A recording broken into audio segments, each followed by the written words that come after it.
Cartographers in the past have always been focused on getting people from point A to point B. The maps were built for people who were explorers. People were traveling from one country to another on a ship, and they needed a map to guide them. But if you look at what has happened over the last few years, all of us actually have become explorers.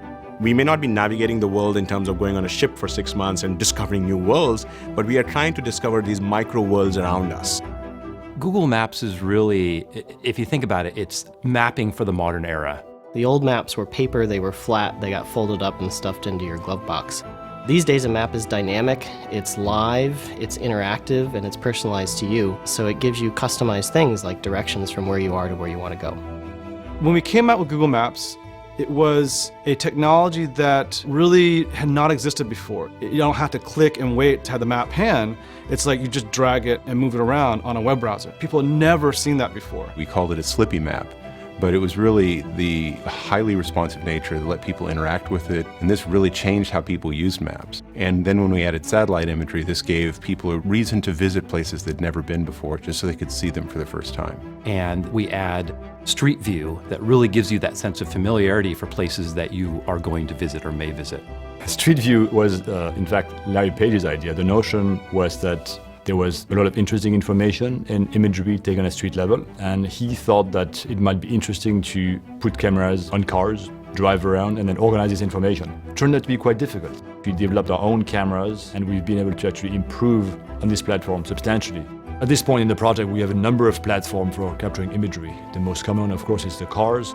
We also have now snowmobiles. We have the tricycle. The tricycle we in fact put on boats and trains. And we recently took Street View technology into some caves. So we're trying to go everywhere. The trick that Google has is that we do a great job of stitching it all together and producing one giant picture of the whole planet that you can zoom in and out of seamlessly. And our goal is really to build a very dynamic map that is changing as the world changes around it. So we, in 2008, launched a product called Google Map Maker. It allows you as a user to edit and contribute map data to Google. We really rely on our users to help us improve our maps. If a local business closes, it's the people who live down the street who are going to know that first, and we can make sure that change is reflected for everybody. Maps on the phone has always been something that we've wanted to do. It's one of those things that are obvious. One big part of when you walk out the door is knowing where you are and knowing where you're going. Google Maps on Android, for instance, has turn-by-turn driving navigation, which is really helpful. But most of us spend most of our time actually in buildings and not outside buildings. So in the mapping space, we've been instrumental in making indoor maps work. We were able to map hundreds of shopping malls and businesses in the United States and in Japan. And the hope is that at some point in the near future, every single public space in the United States and the entire world is mapped, and you can localize yourself very accurately when you walk with your handset inside those buildings. It's pretty amazing to take out my phone out of my pocket and say, this is it. This is what we were dreaming about 10, 12 years ago.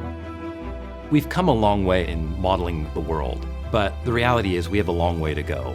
Where we're really going, and it may sound crazy, is that we want to rebuild the whole world in 3D. And we're constantly innovating to make that a reality. For example, we're now developing technology that allows us to model entire 3D cities from high-resolution aerial imagery. This will not only make our 3D coverage even more comprehensive, but it will allow us to build a more realistic and immersive mirror world. Obviously, building a map for the modern age is a giant task, but it's one that we're really committed to and we're making great progress on.